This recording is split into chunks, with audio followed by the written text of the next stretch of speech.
Dor lombar é uma das principais queixas dolorosas e causas de incapacidade física em adultos mundialmente.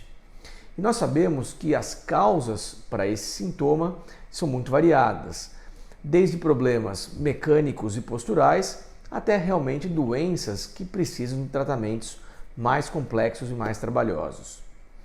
Entretanto, os tratamentos disponíveis hoje na literatura são amplamente variáveis, alguns deles comprovadamente eficazes e outros nem tanto.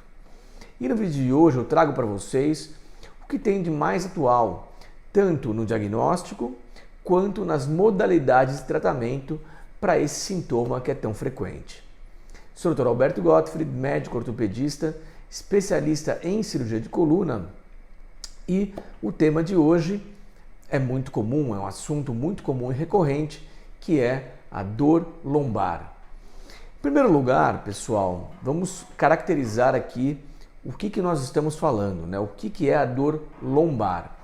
Dor lombar é, obviamente, a dor na região mais baixa da coluna, que é a região aqui embaixo, logo acima dos quadris. Né? Lembrando que a coluna vertebral é dividida em cervical, que é a parte do pescoço, a torácica, que é a parte do meio das costas, digamos assim, e a parte inferior da coluna é a região lombar, e é justamente dessa parte, dor nessa região, que esse vídeo de hoje vai abordar, exclusivamente dor nessa região. Em primeiro lugar, é importante dividir o tempo, né, a cronologia da dor, o tempo de evolução da dor, e assim isso nos ajuda muito a raciocinar nas causas daquela dor e também, claro, no que nós vamos fazer em termos tanto de exames de imagem quanto de tratamento. Então as dores podem ser agudas, né, dores que têm até 3 semanas de duração. Então se você está com uma dor, por exemplo, há 5 dias, 10 dias, até 3 semanas, nós chamamos isso de dor lombar aguda. Isso é a dor lombar subaguda, que já não é mais tão novinha, mas também não está crônica, que é aquela que fica entre 3 semanas e 3 meses. E quando a dor perdura mais do que 3 meses, nós chamamos isso de dor crônica. E por que é importante essa divisão? Porque a gente sabe que dores mais agudas têm seus diagnósticos mais prováveis, as dores crônicas também têm seus diagnósticos mais prováveis, e aquelas dores intermediárias devem ser investigadas com uma certa cautela, porque podem ser problemas mais corriqueiros do dia a dia, problemas mais ligados aos agudos, ou também, às vezes, problemas mais crônicos. Bom, em primeiro lugar, dores agudas, elas têm que ser, aqui um ponto muito importante, elas fazem um diagnóstico diferencial com problemas graves, né? Como, por exemplo, cálculo renal. Né? Então, imagina uma dor tremenda na coluna, nas costas, que pode ser interpretada como uma dor muscular, mas quando na verdade é um cálculo renal. Né? Então, isso é muito importante. Num idoso ou numa pessoa com maior fragilidade óssea, essa dor pode ser uma fratura, né? Outro ponto importante. Numa criança muito pequena com dor súbita na coluna, uma dor aguda, pode ser sim uma infecção do disco intervertebral, que acontece com mais frequência nessa população, embora também possa acontecer em idosos.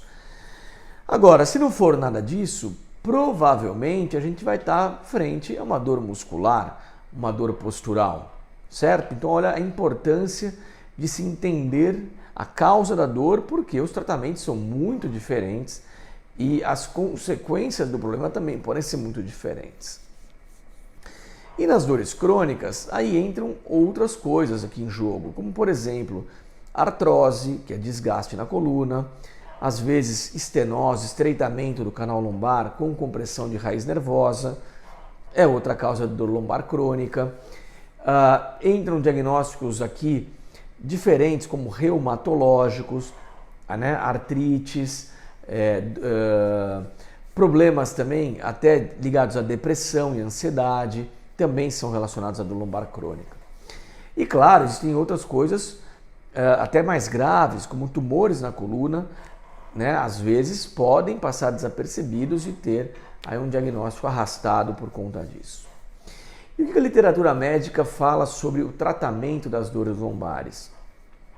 Um estudo muito interessante que saiu esse ano, de 2025, que teve mais de 90 mil pacientes analisados, porque foi uma revisão da literatura que analisou as melhores pesquisas atualmente sobre o assunto.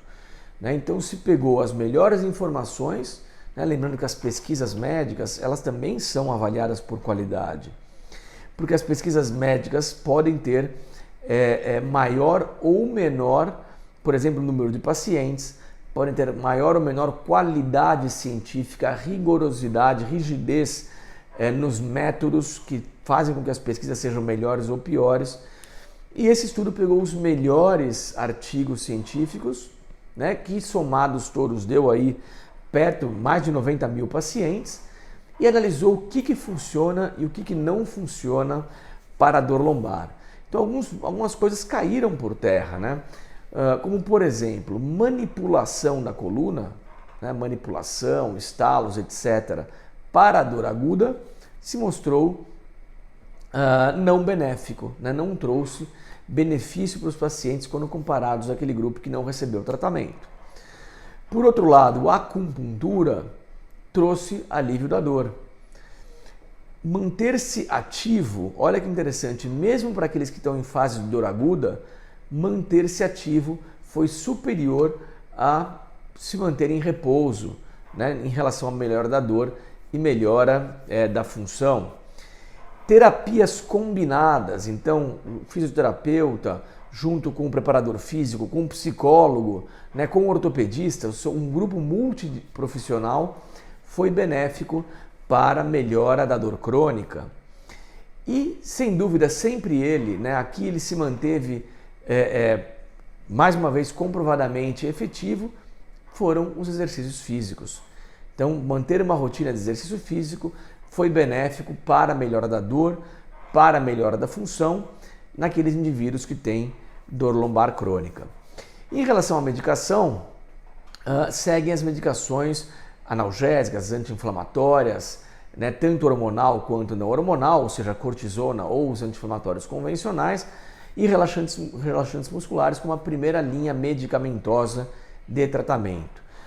Os opioides devem ser usados com muita cautela, que Tramal, codeína, são medicações que não são elegíveis como primeira escolha e que podem ter algum papel pontualmente para alguns casos, lembrando que são medicações que causam dependência e têm seus efeitos colaterais, como por exemplo a tontura, sonolência, aumento de risco de quedas, principalmente para idosos, e também obstipação. Então era isso, esse é um resumo aqui do que a gente tem hoje em dia para a dor lombar, os pontos mais importantes. Espero que tenha sido útil. Não se automediquem, isso é outro ponto muito importante. E nos vemos na semana que vem. Um abraço.